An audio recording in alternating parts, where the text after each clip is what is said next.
Level ஆகிக்கும். மேலே கீழே மீன் வந்து டேரெக்டாக ஹிட் பண்ணும்போது உள்ளே லாக் ஆகிக்கும். வலை எல்லா பக்கம் வலை இருக்கிறதுனால தெரியுதுங்களா? இந்த கேப் இது ஆக்சுவலாக கேப்பாக இருக்கும். கொஞ்சம் கொஞ்சம் கேப் இருக்கும். அந்த கேப்பில் மாட்டும்போது பெரிய மீன் சின்ன மீன் எல்லா மீனுமே லாக் ஆகும். அந்த மாதிரி செட்டிங் பண்ணியிருக்கோம். அப்படியே இதாக இருக்கும். இந்த மாதிரி நம்ம லூஸ் ஒவ்வொரு ஏரியாவிலையும் குறைஞ்சது ஒரு 1.5 அடிக்கு ஒரு லூஸ் இப்படி வைக்கும்போது இது ஆக்சுவலாக இந்த நம்ம லூஸ் வச்சுருக்கோம் அப்படின்னா இது ஒரு இடத்துல ஸ்டக் ஆகாது, ஃப்ரீயாக இருக்கும். இந்த எண்டு வரைக்கும் மூவ்மெண்ட் ஆகிற மாதிரி வச்சுருப்போம். இப்போ அப்படி மூவ்மெண்ட் ஆகிறப்போ நமக்கு பெட்டர்மெண்ட் ரிசல்ட் அதாவது பயங்கரமாக இருக்கும். அதாவது இங்கே மாட்டினா அடுத்தது இந்த நாட்டுக்கு அப்புறம் இருக்கிற ஏரியாவை டிஸ்டர்ப் பண்ணாது, அந்த மாதிரி இருக்கும். ஓகே, அப்படின்னா இங்கே பாருங்கள் வலையை தெரியுதுங்களா? நல்லா புஃப்புன்னு இருக்கும். நல்லா பந்து மாதிரி ஆயிரும் வலை. நமக்கு அதுக்கு தகுந்த மாதிரி மீன் நல்லா மாட்டோம். அகேசல் குடும்பமான விஷயம் இன்றைக்கி இந்த வீடியோவில் எப்படி பார்க்க போகிறோம் அப்படின்னா 2 வலை இன்றைக்கி டிஸ்பேச் ஆகுது. பார்த்திங்கன்னா தெரியும். இது வந்து பார்த்திங்கன்னா 60ல் 35 கண்ணியில் 60 மம்மால், அதாவது 3 வரல. இது பார்த்திங்கன்னா ஒரு 65. இது வந்து பார்த்திங்கன்னா ஆற்றுக்கு ரெடி பண்ணியிருக்கோம். இது வந்து பார்த்திங்கன்னா ஏரிக்கை ஒரு ஆற்றுல தான் பிடிக்கிற மாதிரி கேட்டிருந்தாரு. பட் எனக்கு மீடியமாகவே போட்டு கொடுங்க, ஜாஸ்தியும் வேணான்னு கேட்டிருந்தார். கேரளா போகுது ஆக்சுவலாக. இது பார்த்திங்கன்னா திருச்சி போகுது, திருச்சி மாவட்டத்துக்கு போகுது. ஓகே, இந்த வலை எப்படி பண்ணியிருக்கோம், எந்த மாதிரி நாட்டிங்ஸ் போட்டிருக்கோம், எந்த மாதிரி ரிகியும் போட்டிருக்கோம், டீட்டெயிலில் இந்த வீடியோக்குள்ளே ஃபுல்லாக எக்ஸ்பிளைன் பண்ணியிருக்கேன். பார்த்தீங்கன்னா உங்களுக்கு ஒரு ஐடியா இருக்கும். ஓகேங்களா கைஸ், இந்த ஆற்று மாலை பற்றி தான் பார்க்க போகிறோம். அது எப்படி கட்டியிருக்கோன்னு பார்க்கலாம் வாங்க. நாட்டிங்லாம் தெளிவாக லாக்கிங் ஆகிருக்கும், தெரியுதுங்களா? பக்காவாக லாக் பண்ணியிருப்போம். வலையும் பார்த்தீங்கன்னா நல்லா லூஸ் ஹெவியாக வச்சு பண்ணியிருப்போம். இந்த அளவுக்கு லூஸ் வைக்கும்போது நமக்கு என்ன ரிசல்ட் கிடைக்கும் அப்படின்னா இங்கே பாருங்கள் வலையை தெரியுதுங்களா? நல்லா புஃப்புன்னு இருக்கும். நல்லா பந்து மாதிரி ஆயிரும் வலை. நமக்கு அதுக்கு தகுந்த மாதிரி மீன் நல்லா மாட்டோம். நல்லா புஃப்புன்னு இருக்கும் வலை, தெரியுதுங்களா? ஒரு மாதிரி குட்டாக இருக்கிற மாதிரி இருக்குதுங்களா? அது ஆக்சுவலாக லெவலாக இருக்கும். நம்ம வலையை விடும்போது லெவல் ஆகிக்கும். மேலே கீழே மீன் வந்து டேரெக்டாக ஹிட் பண்ணும்போது உள்ளே லாக் ஆகிக்கும். வலை எல்லா பக்கம் வலை இருக்கிறதுனால தெரியுதுங்களா? இந்த கேப் இது ஆக்சுவலாக கேப்பாக இருக்கும். கொஞ்சம் கொஞ்சம் கேப் இருக்கும். அந்த கேப்பில் மாட்டும்போது பெரிய மீன் சின்ன மீன் எல்லா மீனுமே லாக் ஆகும். அந்த மாதிரி செட்டிங் பண்ணியிருக்கோம். உங்களுக்கு பார்த்தீங்கன்னா ஒரு ஐடியா இருக்கும். அவ்வளோ ஃபுல்லாகவே அப்படி தான் இருக்கும். தக்கை பார்த்திங்கன்னா தெளிவாக லாக் பண்ணியிருப்போம். ரிலீஸ் ஆகிறதுக்கு அந்தளவுக்கு டெம்பர் ஹெவியாக கொடுத்து பண்ண வேண்டியிருக்கும். டெம்பர் நம்ம கொடுக்குறப்ப தான் அந்த தக்கை வந்து நல்லா மடிகிறப்போ நமக்கு லாக் நல்லா ஆகிக்கும். நாட்டிங்கும் பார்த்திங்கன்னா கிறிஸ்டல் கிளியராக இருக்கும். நாட் ரிலீஸே ஆகாது, அந்த மாதிரி நாட்டிங் இருக்கும். ஓகேங்களா? அவ்வளோ ஒவ்வொன்றுலேயும் அதே அந்தளவுக்கு லூஸ் வச்சு பண்ணியிருப்போம். பார்த்தீங்கன்னா தெரியுதுங்களா? அதே மாதிரி தான் இந்த பக்கம் அதே மாதிரி லூஸ் இருக்கும். நாட்டிங்குள்ளே வலை ஓடணும்பா, நல்லா ஓடிட்டு வந்துட்டுருக்கும். தெரியுதுங்களா? வலை நல்லா ஓடிட்டுருக்கும். ஓடும்போது நமக்கு அந்த ரிசல்ட் ஆனது ஹெவியாக கிடைக்கும். ஒரே இடத்துல இருக்காது. மீன் மாட்டினா தெளிவாக மாட்டிட்டு எடுத்துகிட்டு இருக்கலாம். பார்த்தீங்கன்னா தெரியும், லாக்கிங்னா பக்காவாக இருக்கும். அதே மாதிரி தான் வலை ஃபுல்லாகவே பண்ணியிருக்கோம். ஈயமும் பார்த்திங்கன்னா நல்லா உருட்டி விட்டுருப்போம். பார்த்தீங்கன்னாவே ஒரு ஐடியா இருக்கும். மாட்டாது வலை, ஈயத்தில் மாட்டாத மாதிரி நம்ம ஈயம் அடிச்சிருப்போம். தெரியுதுங்களா? அதே மாதிரி தான் எல்லா ஈயமும் அடிச்சிருப்போம்.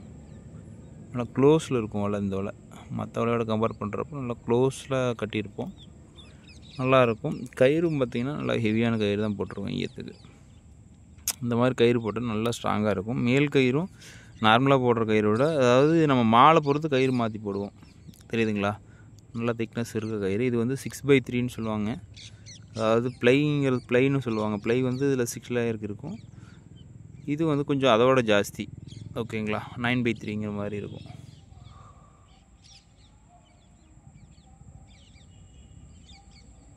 ரிசல்ட்டு பக்காவாக இருக்கும். இந்த மாலில் எல்லா வகையான மீனும் மாட்டோம். அதுதான் என்னோடய ஸ்பெஷாலிட்டியே. தெரியுதுங்களா? நல்லா புஃப்புன்ட்டு வலை இருக்கிறதுனால நமக்கு ரிசல்ட் நல்லா பஃப்புன்ட்டு மாட்டோம். தெரியுதுங்களா? நல்லா கூட மாதிரி வலை காற்றுல ஆடும்போது நல்லது ரிசல்ட்டு தெரியும்னு நினைக்கிறேன். தெரியுதுங்களா? நல்லா காற்றுல நல்லா ஆடும். அந்த மாதிரி தான் தண்ணிக்குள்ளேயும் நின்று ஆடும். ஓகேங்களா? அவ்வளோ லென்த்து நம்ம அதிகம் ஃபோக்கஸ் பண்ண மாட்டோம். ஆனால் ரிசல்ட்டுன்னு பார்த்திங்கன்னா பக்காவாக இருக்கும். அவ்வளோ ஃபுல்லாகவே நம்ம அந்த மாதிரி தான் பண்ணியிருப்போம். அவர் ஜாயிண்ட் கேட்டார். ஆக்சுவலாக எனக்கு பாதியாக போட்டு கொடுங்கன்னு கேட்டிருந்தார். அதுக்காக நம்ம ஜாயிண்ட் அடிச்சிருக்கோம். அந்த இடத்துல ஒரு 100 அடி வலையை பாதியாக போட்டு கொடுங்க அப்படிங்கிற மாதிரி சொல்லியிருந்தார். அதுக்கு தகுந்த மாதிரி நம்ம வலை பண்ணியிருக்கோம். ஓகேங்களா? நாட்டிங்கும் தெளிவாக இருக்குங்க. பார்த்திங்கன்னா நாட்டிங்கில் வலை நிற்காது, அந்த மாதிரி பண்ணியிருக்கோம். நாட்டிங் இருக்கும், பட் அதுக்கு இதுக்கு சம்மந்தமே இல்லைங்கிற மாதிரி இருக்கும். வலைக்கும் அதுக்கும் அந்த மாதிரி நாட்டிங் பண்ணியிருக்கோம். பார்த்தீங்களா?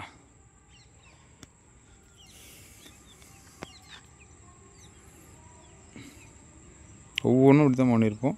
ஃபுல்லாகவே அப்படி தான் இருக்கும். வலையை பார்த்தீங்கன்னா ஒரு ஐடியா இருக்கும். அப்படியே நெட்டுக்கு இருக்குங்களா, அதே மாதிரி இங்கே இருக்குது. இந்த மாதிரி வலை வேணால் கான்டாக்ட் பண்ணுங்கள், வாங்கிக்கலாம். இந்த வலையோட ரேட்டு 1750 ரூபா வரும். இதே வந்து எம்டி கட் பண்ண வலை இது. இதே உங்களுக்கு எம்டி கட் பண்ணாமல் கேட்குறீங்க அப்படின்னா, அதாவது இது வந்து ஒரு 4.5 அடி 5 அடி ஹைட் இருக்குது அப்படின்னா, அது எம்டி கட் பண்ணாமல் போடும்போது நமக்கு 9 அடி 10 அடி வரும். இதே 60 கீழே 60 போடுறோம், இது 65 ஆக்சுவலாக 60 போடுறோம் அப்படின்னா இன்னும் கொஞ்சம் டிஃப்ரென்ஸ் இருக்கும். ஓகேங்களா, ஹைட் டிஃப்ரென்ஸ் வரும். என்ன மாதிரி ஹைட் வேணும்னு கேட்குறீங்களா, நம்ம அந்த மாதிரி ஹைட்டில் பண்ணி கொடுத்துக்கலாம். ப்ரைஸிங் பார்த்தீங்கன்னா இதுக்கு வந்து 1750 ரூபா வரும், அதுக்கு வந்து 1950 ரூபா வரும். அதாவது எம்டி கட் பண்ணாமல், இதில் நம்ம 1/4 கிலோ மாடல் இது நம்ம பண்ண முடியும். அதே பார்த்திங்கன்னா அது 1/2 கிலோ மாடல் எம்டி கட் பண்ணாமல் போடுறதுனால அதுக்கு மட்டும் ஒரு 200 ரூபா கூட வரணும்பா. அடுத்தது பார்த்திங்கன்னா ஒரு 35 கன்னி மால் பார்க்கலாம், எப்படி இருக்குன்னு வந்திருக்குன்னு பார்க்கலாம். ஓகே காய்ஸ், இதை 35 எம்டியில் 60 mm வலை, அதாவது 3 விரலாயம் அந்த வலை தான் கட்டிகிட்ருக்கோம்.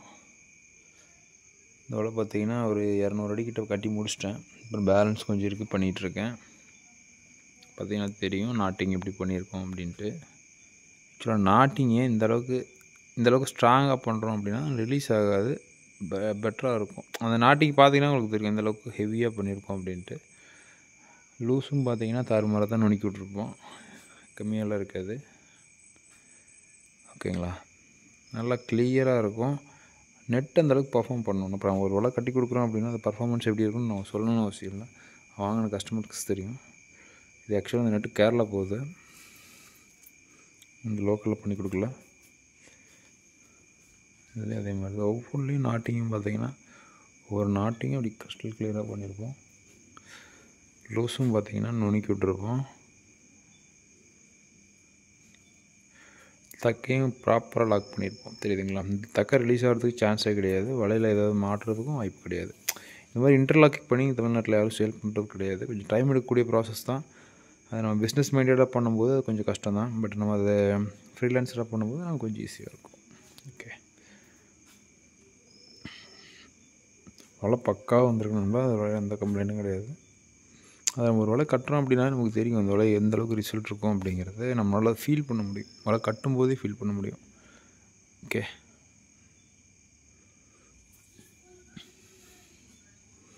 ஒவ்வொரு நாட்டிங்லேயும் பார்த்திங்கன்னா நம்ம இந்தளவுக்கு வச்சுருப்போம். நாட்டிங்கும் தெளிவாக தான் அடிச்சிருப்போம். உங்களுக்கு வலையை பார்த்தீங்கன்னா ஒரு ஃபீல் இருக்கும், புஃப்ன்ட்டு தெரியுதுங்களா, அப்படியே இதாக இருக்கும். இந்த மாதிரி நம்ம லூஸ் ஒவ்வொரு ஏரியாவிலையும் குறைஞ்சது ஒரு 1.5 அடிக்கு ஒரு லூஸ் அப்படி வைக்கும்போது இது ஆக்சுவலாக இந்த நம்ம லூஸ் வச்சுருக்கோம் அப்படின்னா இது ஒரு இடத்துல ஸ்டக் ஆகாது, ஃப்ரீயாக இருக்கும். இந்த எண்டு வரைக்கும் மூவ்மெண்ட் ஆகிற மாதிரி வச்சுருப்போம். இப்போ அப்படி மூவ்மெண்ட் ஆகிறப்போ நமக்கு பெட்டர்மெண்ட் ரிசல்ட் அதாவது பயங்கரமாக இருக்கும். அதாவது இங்கே மாட்டினா அடுத்தது இந்த நாட்டுக்கு அப்புறம் இருக்கிற ஏரியாவை டிஸ்டர்ப் பண்ணாது, அந்த மாதிரி இருக்கும். ஓகேங்களா, பக்கமாக மீன் எவ்வளோ மீன் மாட்டினாலும் அந்த அளவுக்கு நமக்கு ரிசல்ட் பெஸ்ட்டாக இருக்கும். ஓகேங்களா, இது 35 MD, அதாவது நம்ம வந்து 3 வெரைட்டியாக வலை பண்ணி கொடுக்குறோம். 25 MD 35 MD 50 MD. இந்த 25 MDயும் 35 MDயும் நம்ம ஒரே ப்ரைஸிங்கில் தான் பண்ணி கொடுக்குறோம். இன்னும் இவ்வளோ வலை கட்ட வேண்டியிருக்கு, பார்த்தீங்களா. கட்டிடுவோம், இந்த கொஞ்சம் இது வரும். அதாவது ஒரு எனக்கு மேக்ஸிமம் லென்த்தை ஃபோக்கஸ் பண்ணாதீங்கன்னு சொல்லிட்டு இருந்தார் அவர். இப்போ கொஞ்சம் நம்ம இதோட வெயிட்டும் வலைக்கு இன்க்ரீஸ் பண்ணியிருக்கோம், மாதிரி பண்ணல, கொஞ்சம் ஹெவியாக தான் இங்கேயும் பண்ணி கொடுத்துட்ருக்கோம். சைஸை பார்த்தீங்கன்னாலும் தெரியும், 2-3 லேயர் மாற்றிருப்போம். அதுக்கு மேலேயும் தெளிவாக அடிச்சிருப்போம், பிசர் இருக்காது. இப்போ இந்த மாதிரி தான் நம்ம ஒவ்வொன்றிலையும் அடிச்சிருப்போம். நம்ம ஒரு அப்படி இருக்கும், ரெண்டாவது வேறு மாதிரி இருக்கலாம்னு நீங்கள் நினைக்க வேண்டாம். நம்ம எல்லாத்தையுமே ஒரே மாதிரி தான் அடிப்போம், மாட்டாது. மெயின் ரீசன் என்னென்னா வலை அந்தளவுக்கு கிறிஸ்டல் கிளியராக பண்ணியிருப்போம்,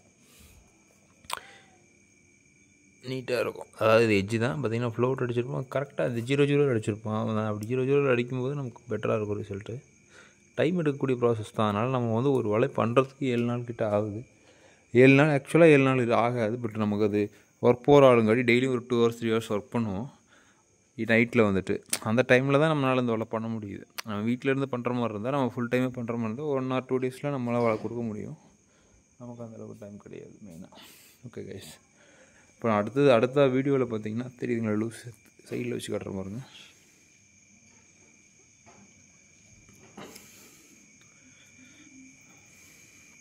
வலை தெரியுதுங்களா அந்த அளவுக்கு கிளியராக இருக்குது அப்படின்ட்டு. ஃபிங்கர் விட்டு காட்டுற பாருங்க, 3 ஃபிங்கர் கண்ணின்னு வராது, ஸ்ட்ராங்காக இருக்கும். இந்த மாதிரி நம்ம மெட்டீரியல் செலெக்ஷன் அந்தளவுக்கு தெளிவாக இருக்கும். அதான் சொல்கிறேன், நம்ம ஒரு வீடியோ சொல்கிறது தான் நம்மளோட எக்ஸ்பீரியன்ஸு. நம்ம மெட்டீரியல் சூஸ் பண்ணுறதுலையும் இந்த மாதிரி நாட்டிங் பண்ணுறதுலையும் தான் தெரியும். இப்போ அடுத்தது பார்த்திங்கன்னா இன்னொரு 2 ஆர்டர் ஆகிருக்கு. யார்கிட்டருந்து வந்திருக்கு அப்படி பார்த்தீங்கன்னா, நம்ம ஆல்ரெடி வலை கட்டி கொடுத்த நண்பர்கள் தான். ஒருத்தருக்கு ஈரோடு நம்ம லோக்கல் ஈரோட்டில் கட்டி கொடுத்துருந்தோம். அவருக்கும் கேட்டிருக்காரு. மறுபடியும் பார்த்திங்கன்னா அவர் செய்யார்லேருந்து ஆல்ரெடி அவர் நண்பருக்கு 2 வலை அனுப்பியிருந்தோம். இந்த டைம் அவர் வலையும் அனுப்பிட்டார். இப்போ அந்த வலை கட்ட போகிறோம். அது வந்து 80 mmல 3 பிட்டாக கட் பண்ண போகிறோம். ஆக்சுவலாக 2 பிட்டு கிடையாது, அது 25 MT கிடையாது, 17 MT 16 MTயில் கட் பண்ணி 3 வலையை ஒரே வலையாக மாற்ற போகிறோம். ஒரு 400 அடி லென்த்து கேட்டிருக்காரு. நம்ம அதுக்கு தகுந்த மாதிரி ப்ரைஸிங் பண்ணியிருக்கோம். அவர் ஓகே சொல்லியிருக்காரு. அதுக்கான அந்த வலையோட வீடியோ அப்கமிங் நெக்ஸ்ட் வீக்கில் நீங்கள் பார்க்கலாம். அந்த வலை எந்தளவுக்கு ஹைட் வச்சுருக்கோம், எந்தளவுக்கு லூஸ் வச்சுருக்கோம், அந்த மாதிரி தெளிவாக பார்த்துக்கலாம். ஓகே கைஸ், பார்த்தீங்கன்னா இவ்வளோ வலை கட்டி வச்சுருக்கோம்.